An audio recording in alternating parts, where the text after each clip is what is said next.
துளிகள் உதிர்த்தன. அதையெல்லாம் அவன் சட்டை செய்யவில்லை. அவன் காயம்பட்ட மனம் அவளைத் தாக்கும். "ஏன் என் கூட இப்படி ஒரே ரூம்ல இருக்க? அருவருப்பா இருக்கோ? வேணாம்னு என் கைய உதறிட்டு போனவ தானே நீ. ஆனா என்ன பண்றது? விதி என் கையவே பிடிக்க வேண்டியதா போச்சுல்ல." வார்த்தைகளை அனலாய் வீசினான். அதில் அவள் வாய் பொத்தி அழுதாள். அதில் அவனுக்கு கோபம்தான் அதிகரித்தது. "எதுக்குடி இப்படி அழுற?"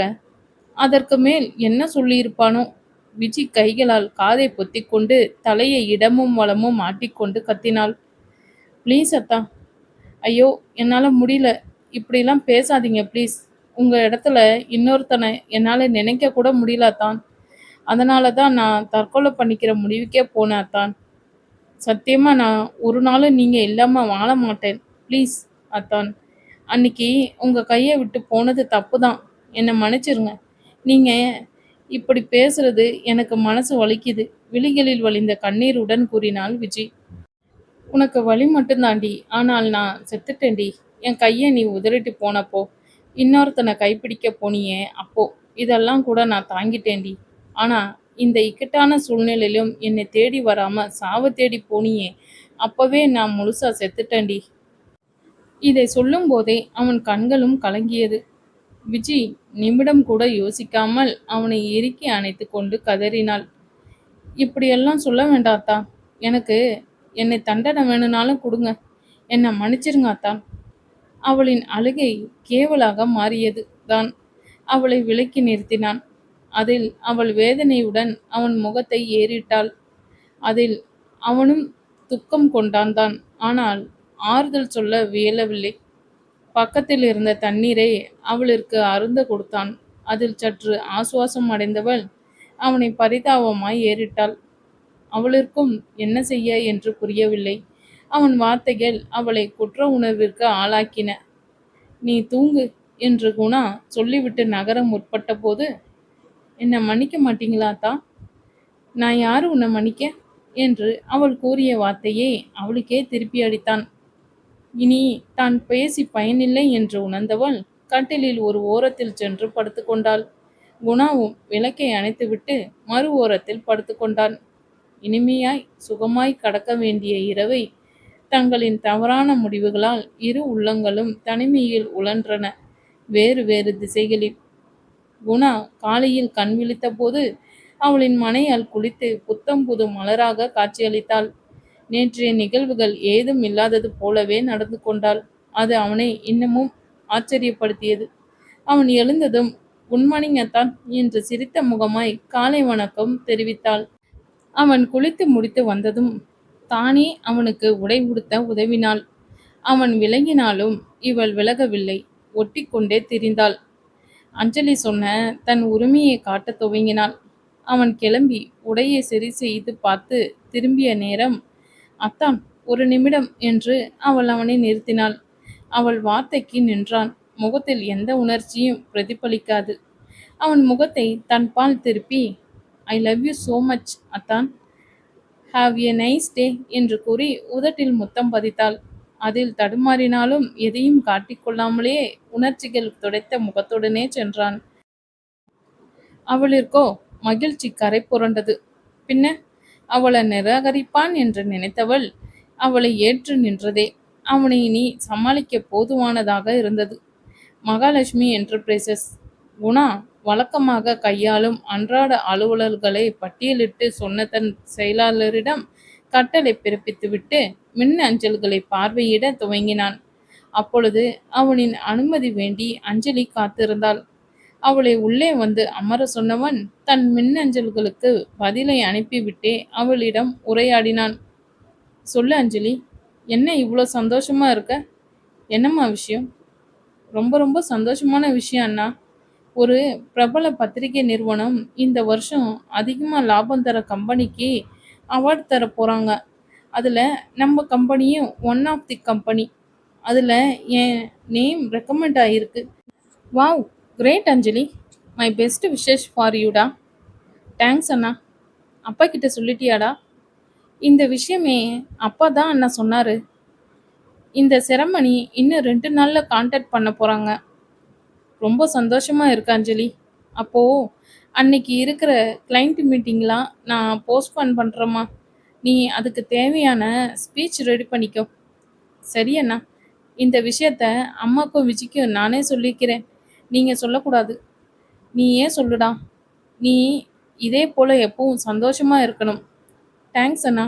நான் வரேன். நீங்க ஒர்க் பாருங்க. பாவம், அவளின் சந்தோஷம் அந்த நிகழ்ச்சி செல்வதற்கு முன்பு மட்டுமே என்றும், அதற்குப் பிறகு அவளின் நிம்மதி தொலையப் போவதை அவன் அறியான். அவள் சென்ற பிறகு 5 நிமிடம் கழித்து அவனின் செல்பேசிக்கு குறுந்தகவல் ஒன்று வந்தது. அவனுக்கு வந்த குறுந்தகவலை திறந்து பார்த்தான். அதில் உள்ள புதிய எண் யாரென்று தெரியாமல் செய்தியை படித்தான். தங்கையைப் போல அண்ணனும் காதல் அரக்கனோ? அதை படித்தவன் முகமோ கருத்தது. Will you meet you soon என்ற தகவலும் அவனை யோசனைக்குள்ளாக்கியது. வீட்டில் அஞ்சலி இந்த தகவலை சொன்னவுடன் விஜி தன் மகிழ்ச்சியை உணர்த்தும் பொருட்டு தோழியை இறுக்கி அணைத்து தன் மகிழ்ச்சியை வெளிப்படுத்தினாள். அவள் தாயும் தந்தையும் வாழ்த்தினார்கள் ஒரு இனிப்போடு. மதுவும் தொலைபேசி மூலமாக வாழ்த்துக்களை தெரிவித்தாள். மிகவும் சந்தோஷமாக உணர்ந்தாள் அஞ்சலி. அவளின் மகிழ்ச்சி தொலையப் போவதை அறியாமல். விழா நாளும் வந்தது. அஞ்சலி பீச் கலர் கலம்காரி எனப்படும் பருத்தி புடவையை உடுத்தி ரம்மியமாக இருந்தாள். அவளின் ஒளிர்வு அவ்வீட்டிலுள்ள அனைவரையும் மகிழ்ச்சிக்குள்ளாக்கியது. அனைவரும் விழா நடக்கும் இடத்திற்கு வந்து விழா ஆரம்பிக்க காத்திருந்தனர். விழா தொடக்கமாக சிறப்பு விருந்தினர்களின் அறிமுகத்துடன் தொடங்கியது. அனைத்து இதர பேச்சுகளும் முடிந்ததும் விருது வழங்கும் விழா தொடங்கியது. அதில் அஞ்சலியின் சுற்று வரும்போது விருந்து வழங்கும் விருந்தினர் மாறினர்.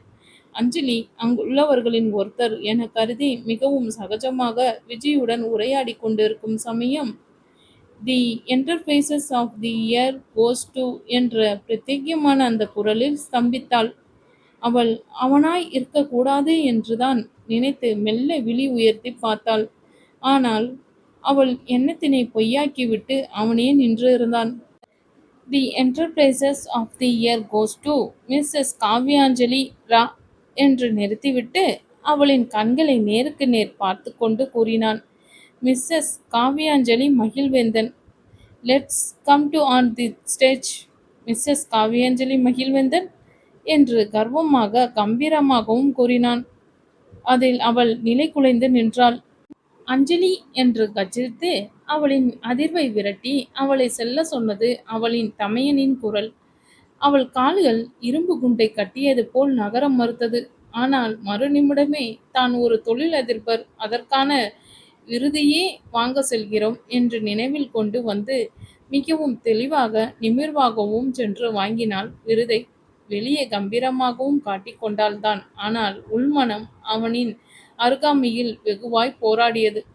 அவனின் மூச்சுக்காட்டு படும் தூரம் நின்றிருந்தாள். அதுவும் அவளை இம்சித்தது. அவன் யாரோ ஒருவன் அல்ல.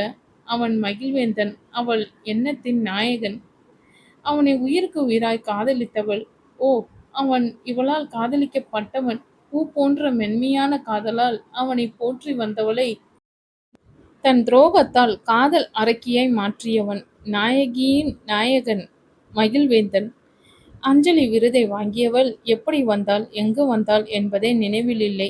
நிகழ்ச்சிக்கு நிரல் முடிந்து அவள் வெளியே வந்தும் எங்கோ வெறித்து கொண்டிருந்தவளை அந்த குரல் நினைவுலகத்திற்கு வந்தான்.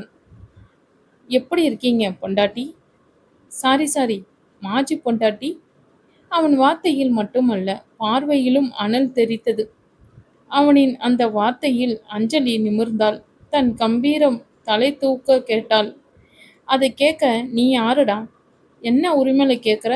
ஒரு மூணாவது ஆள் கேட்கறதுக்கெல்லாம் நான் பதில் சொல்ல முடியாது. ஓ, பார்றா.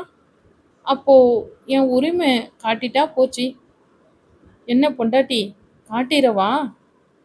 காட்டித்தான் பாரேன். இரு கைகளையும் கட்டிக்கொண்டு கண்களை நேருக்கு நேர் பார்த்து சவால் விட்டாள். ஒரு நிமிடம் அவனே அசந்துதான் போனான். Good luck. Our game start now and watch Kavya. அவனின் காவ்யா என்ற அழைப்பு அவளில் கடந்த காலத்தை நினைவூட்டி மனதை பாரம் கவ்வியது. அந்த கோபத்தில், நான் காவ்யா இல்ல, காவ்யாஞ்சலி ராஜா. அவளின் பேச்சு தடைப்பட்டது. அவனின் கர்ஜனையான குரலில், காவ்யாஞ்சலி மகிழ்வேந்தன். கடிந்த பற்களிடையே வார்த்தையை துப்பினான் கோபத்துடன். அவள் ஒரு நிமிடம் நடுங்கி விட்டால்தான். அவனின் கோபத்தில் இதற்கு மேல் நின்றால் ஏதும் கலவரம் ஆகிவிடுமோ என்று கருதி விறுவிறுவென காரை இயக்கிச் சென்று விட்டாள் வேகமாய். அஞ்சலி செல்வதை தெரிந்து கொண்டு அவள் வீட்டில் உள்ளவர்களும் அவளை தொடர்ந்து சென்றிருந்தனர். மகிழ்வேந்தனை கண்டு கொள்ளாது. அவனுக்கே கிலி பிடித்தது. அவளின் இந்த வேகம்.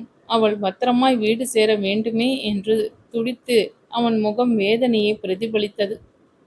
அவனும் தன் வாகனத்தை இயக்கினான் அவள் பின்னாலேயே. காரின் பயணித்த இருவருமே கடந்த காலம் ஓடியது. ஓ வெண்ணிலா, என் மேல் கோபம் ஏன்? ஆகாயம் சேராமல் தனியே வாழ்வது ஏனோ ஏனோ ஏனோ? ஓ காதலே, உன் பேர் மௌனமா? ஏ பெண்மையே, கர்வம் ஏனடி? வாய்வரை வந்தாலும் வார்த்தை மறிப்பது ஏனோ? கோவை ஒரு கிராமத்தில் வாராங்கோ வாராங்கோ வயலுக்காரே வாராங்கோ, பச்சை குடை பிடித்து பயிர் பார்க்க வாராங்கோ, நீல குடை பிடித்து நிலம் பார்க்க வாராங்கோ, முத்து குடை பிடித்து முதல் பார்க்க வாராங்கோ. ஆத்தோரம் வந்தாலே அலையடிக்கும் முன் சொல்லு, குளத்தோரம் வந்தாலே குளிர் அடிக்குதுன்னு சொல்லு. ஆமணத்தண்டு வெட்டி பூமணத்தை வாராங்கோ, ஓடுங்கடி அம்மா பொன்னால் ஒரு குளவை.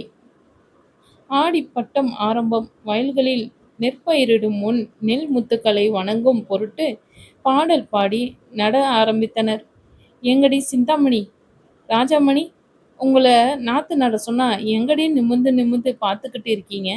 என் மூஞ்சிலியா நாற்று நட போறீங்க? ஒழுங்கா நிலத்தை பார்த்து நடுங்கடி அம்னிங்களா. அது ஒன்றும் இல்லை மங்களம்மா, நீங்கள் நேற்று உடம்புக்கு சுகம் இல்லைன்னு பொன்னையா சொன்னாங்க. அதான் நீங்கள் நல்லா இருக்கீங்களா இல்லை வெயிலில் மயக்கம் போட்டு விழுந்துருவீங்களான்னு பார்த்தோம். அடியே, நான் உங்க மாதிரி வயசை தாண்டி வந்தவ தாங்கடி என்ற அம்மாவும் ஐயாவும் எனக்கு ஒரு வயசு இருக்கையிலே காது குத்திட்டாங்க. நீங்கள் ஒன்றும் புதுசாக குத்த வேணாம், மரியாதையா சோழியை பாருங்கடி ம் என்ற சினுங்களோடு நொடித்துவிட்டு நாற்று நடும் வேலையை பார்த்தனர். ஏன் ரசமணி, எங்கடி நம்ம ஹீரோவை காணோம்? சிந்தாமணி, அதாண்டி எனக்கும் தெரியல. எப்பவும் காலையில் இங்கே காலை மிதிக்காம போக மாட்டாரடி நம்ம மகிழி மாம. இன்னைக்கு என்ன ஆச்சோ தெரியலையே ரசமணி. அது என்னடி நம்ம மகிழி மாம, அவரு என்ற மாம, என் அழகன், என் கருத்த மச்சான் என்று சிந்தாமணி பெருமூச்சு விட்டாள். பார்த்துடி, உன் மூச்சு காத்துப்பட்டு நாற்று நட்டுறதுக்கு முன்னாடி பொசிங்கிற போகுது என்று ராசாமணி கூறினாள். உனக்கு பொறாமடி, உன்னை விட நான் அழகா இருக்கேன்னு என்ற மகிழ மாம என்னத்துக்கு கட்டிக்கணும்னு என்று சிந்தாமணி கூறினாள். மேலும் அவர்களை பேச விடாமல் மங்களம்மாவின் குரல் தடுத்தது. என்னங்கடி அங்க குசு குசுன்னு பேச்சு? ஒண்ணுமில்லைங்க பண்ணையாரம்மா, ராசாமணி நாத்து முடிஞ்சிச்சுங்களாமா, அதான். அதுக்கு என்னங்கடி குசு குசுன்னு? வாயை திறந்து கேட்க வேண்டியது தானே. மற்றதுக்கெல்லாம் 7 ஊருக்கு வாய் கிழியுதில்ல. ஏனுங்க மருதனை, கிளத்தால 4 கத்தை எடுத்து இந்த ராசாமணி கிட்ட கொடுங்கண்ணே. சரி அம்மணி. ஏன் அம்மணி, செத்த நிழல்ல உட்காரலாம்ல? மகிழி பையன் வந்தா திட்டுவான். உனக்கு வேற உடம்பு சுகமில்லையே என்று பொன்னம்பலம் வினவினார். அட விடுங்க மகிழப்பா, அவன் டவுனுக்கு ஒரு சோழியா போயிருக்கான்ல, அவன் வயத்தால பொழுது சாஞ்சுதான் வருவான். மகிழ்வேந்தன் பாசூர் கிராமத்தின் நாயகன் மற்றும் முடிசூடா மன்னன். அவன் 6 அடியில் ஆஜானுபாகுவான நிறத்தை கொண்ட முரட்டு ஆண்மகன். அங்குள்ள பெண்களுக்கு காங்கையும் காளை போன்றவன். அவனின் கரிய நிறத்திற்கு முத்துப்பல் சிரிப்பிற்கும் ஏராளமான பெண்வாசிகள் உண்டு. அதில் இருவர்தான் ராசாமணி சிந்தாமணி. அவர்கள் அவனின் பண்ணையின் தான் வேலை செய்பவர்கள். அவ்வூரின் கட்டுப்பாடு, அவர்களில் கேலி கிண்டல் எல்லாம் தங்கள் தோழி கூட்டத்தினர் உடன் மட்டுமே. அவனிடம் மிகவும் மரியாதைக்கு போற்றுபவர்கள். அவ்வூரின் காவல் தெய்வம் என்றே நினைப்பவர்கள். அவனின் சொல்லுக்கு அங்கு மறுபேச்சு இல்லை. கல்யாணம், திருவிழா நிகழ்ச்சிகள் என எது நடந்தாலும் முதன்மையாய் தலைமை தாங்குபவன். பிள்ளைகளின் படிப்புக்கு உதவுபவன். குழந்தை தொழிலாளர்களை அளித்தவன். பண்ணையார் பொன்னம்பலம் மங்களம் தம்பதியினரின் ஒரே மகன். அச்சிற்றூரின் பேரரசன் என்று சொல்லிக் கொள்வதில் பெருமைப்படுபவர்கள். அவனின் பெண்களை திரும்பி பார்க்காத கொள்கையில் பல பெண்கள் பித்தம் கொண்டிருந்தனர். அவ்வூர் பெண்கள். பெண்களை மதிக்கும் ஆண்களை பிடிக்காத பெண்கள்தான் உண்டோ? எதிலும் நேர்மை, கண்ணியம், கட்டுப்பாடு என்று திகழ்பவன். அவன் படிப்பும் விவசாய படிப்பு என்பதால் விவசாயத்தை இயற்கை முறையில் செய்தான். நாட்டு மாடு எனப்படும் காங்கேயம் காளைகளை அவ்வூரில் உள்ள வயதானவர்களுக்கு பரிசளித்து அதிலிருந்து வரும் கறவை பாலை அவ்வூர் மக்களுக்கே விநியோகம் செய்பவன். இயற்கை முறை உணவு மற்றும் விவசாயம் மட்டுமே கையாண்டான். சென்னை அண்ணா நகர் ராஜசேகர் இல்லம். டே அண்ணா, என்னடா இதெல்லாம்? உன் தங்கச்சி படிக்க தான் போறா, சாப்பிட்டு தூங்க இல்லை. கொஞ்சம் உன் அம்மாவை இந்த மூட்டையெல்லாம் உள்ள எடுத்துட்டு போக சொல்லு என்று அஞ்சலி தன் தம்மையிடம் குற்றப்பத்திரிகை போல் வாசித்தாள். ஏய், கழுத வயசாச்சு, உன்னை விட மூத்தவன், அவனை வாடா போடான்னு மரியாதை இல்லாம பேசலாமா அஞ்சலி என்று மகா கூறினார். அதான் சொல்லிட்டீங்களே இல்லைன்னு, அப்புறம் என்ன? டேய், என்ன நீயே சொல்லுடா அண்ணா. அம்மா ப்ளீஸ், அவ இன்னைக்கு கோவா கிளம்பணும். 8 o'clock ஃப்ளைட்டு, விடுங்கம்மா. அவ யாரு?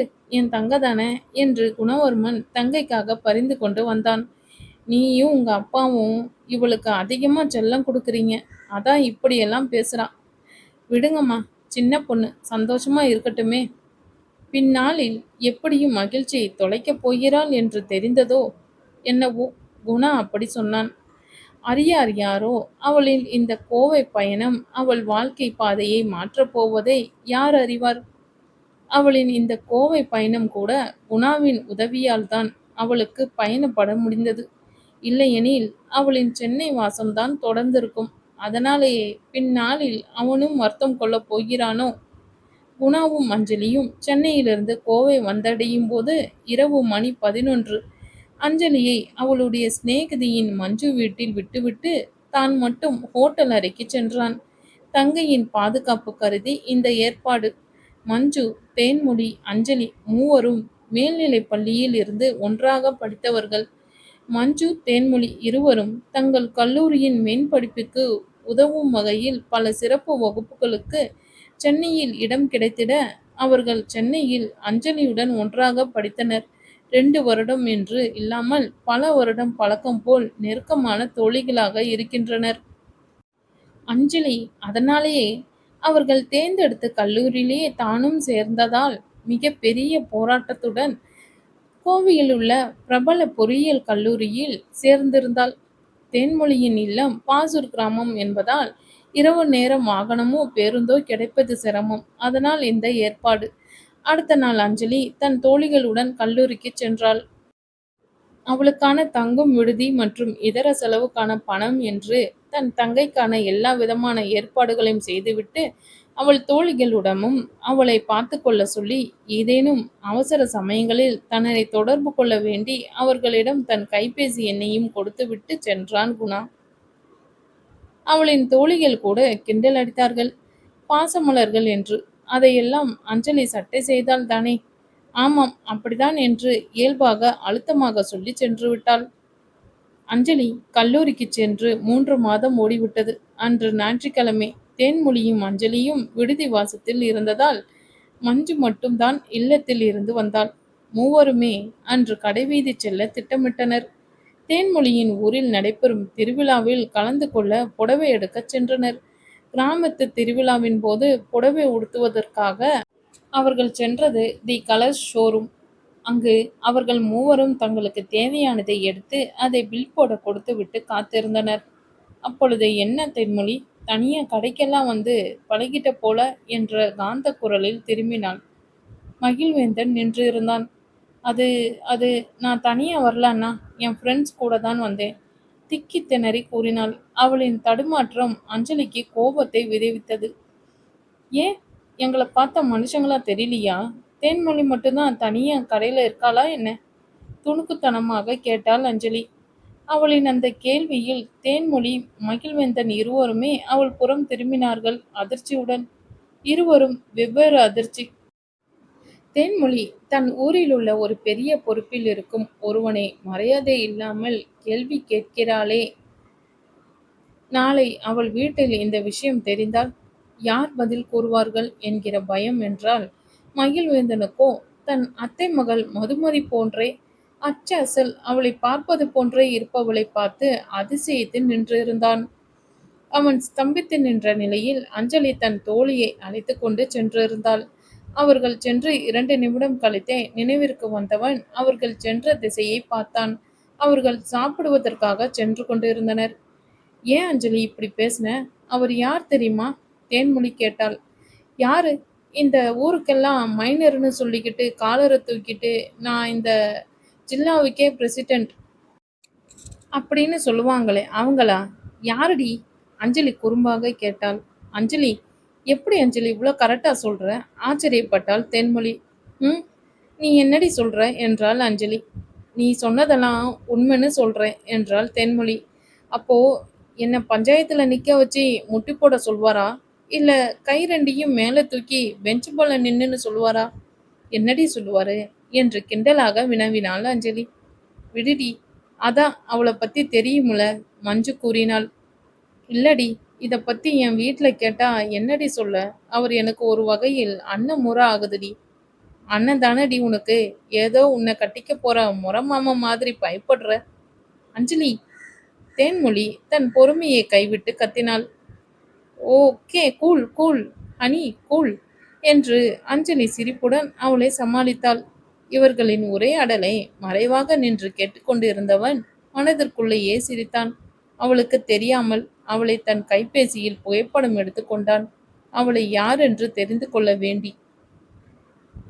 மகிழ்வேந்தன் தன் வேலைகளை முடித்து வீடு வந்து சேர்ந்தபோது இரவாகி போனது. உன்கிட்ட பேசணும்மா. எங்க? அப்பாடி, ஏதாவது முக்கியமான சமாச்சாரமா மகிழு? பொன்னம்பலம் வினவினார். ஆமாம் அப்பா, எனக்கு ஒரே குழப்பமா இருக்குப்பா. அப்படி என்னையா உனக்கு குழப்பம்? சாதாரணமா தன் மகன் குழம்பும் ஆள் அல்லவே. அவனின் சாத்வீகமான அறிவுதானே அவனிற்கு புகழும் பெருமையும் தந்தன. அதனாலே தான் தன்னை ஊர் தலைவரா பொறுப்பேற்க சொல்லும் போது கூட தான் மறுத்துவிட்டு தன் மகனை நிறுத்தினார் என்று பொன்னம்பலம் யோசித்தார். மகிழ்வேந்தன் தேன்மொழியை பார்த்ததையும் அங்கு அஞ்சலியை பார்த்ததையும் அவள் தன் அத்தை மகள் மதுமதி போல் இருப்பதையும் தெரிவித்தான். அவளின் புகைப்படத்தையும் காண்பித்தான். பொன்னம்பலமே சற்று வியந்தார். இது நம்ம மதுமிதா இல்லைன்னு எப்படிப்பா சொல்ற? அவளுக்கு தேன்மொழி சிநேகிதியா இருக்கலாம்ல? அதுக்கு வாய்ப்பே இல்லப்பா. நான் நேரா மரகதா அத்தை வீட்டுக்கு தான் போனேன். அங்க மது இருந்தா. அவ எப்போ இங்க வந்தாலும் யாரோடையும் பேச மாட்டாளே. மகிழ்வேந்தன் சொல்வது உண்மைதான். மதுமதி மங்களாம்மாவின் சொந்த தம்பி மகள். அவள் மகிழ்வேந்தனை அறவே ஒதுக்குபவள். அவனின் தொழில் விவசாயம் பஞ்சாயத்து என்று இருந்தாலே மது அவனை தவிர்த்தாள். ஒரு பேச்சுக்கு கூட அவனை மாமா என்று சொல்ல மாட்டாள். எங்கே தன்னை அவனுக்கு திருமணம் முடித்து விட்டாள். அவளுடைய தகுதிக்கு அவன் தூசுக்கு சமம் என்று கருதுபவள். அதனால் அவனை ஒரு கல்லையும் மண்ணையும் பார்ப்பதைப் போல பார்த்துவிட்டு போய்விடுவாள். மதுமதிக்கு தன் வருங்கால கணவனை பற்றிய நிறைய கனவு உண்டு. அதில் ஒன்றில் கூட பொருந்தாதவன் மகிழ்வேந்தன் என்னும் நினைப்பும் உண்டு. மகிழ்வேந்தனுக்கு இவள் மட்டும் புதுசு அல்ல. இவளைப் போல பல பெண்களின் எதிர்மறை விமர்சனத்துக்கு உள்ளானவன். அதனாலேயே திருமணத்துக்கு தடா போட்டவன். சரிப்பா, தேன்மொழிக்கு சிநேகிதி புள்ளன்னு சொல்ற. நாம விசாரிக்கலாம்ப்பா. நீ போய் தூங்குப்பா. சரிப்பா என்று சொல்லிவிட்டு மகிழ்வேந்தன் சென்று விட்டான். பொன்னம்பலமும் சற்று நேரம் அந்த புகைப்படத்தை பார்த்துவிட்டு உறங்கச் சென்று விட்டனர். மது வீட்டில். அம்மா, இது யார்மா? அப்படியே என்ன ஜெராக்ஸ் எடுத்த மாதிரியே? மது வியந்து வினவினாள். ஆமாம், இவள் அஞ்சலியாம். மகிழ் சொன்னா.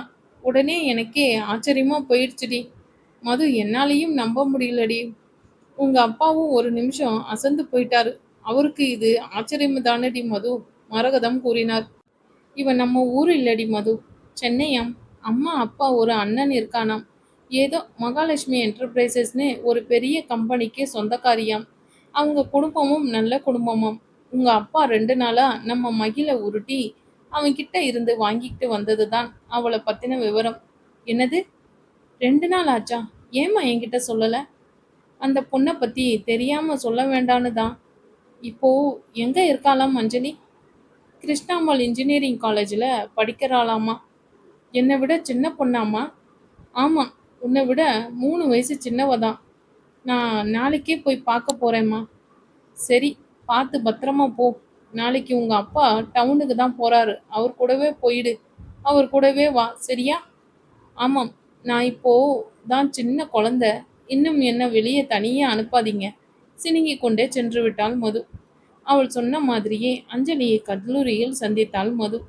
இந்த சந்திப்புகள் விளைவுகளை அறியாமல்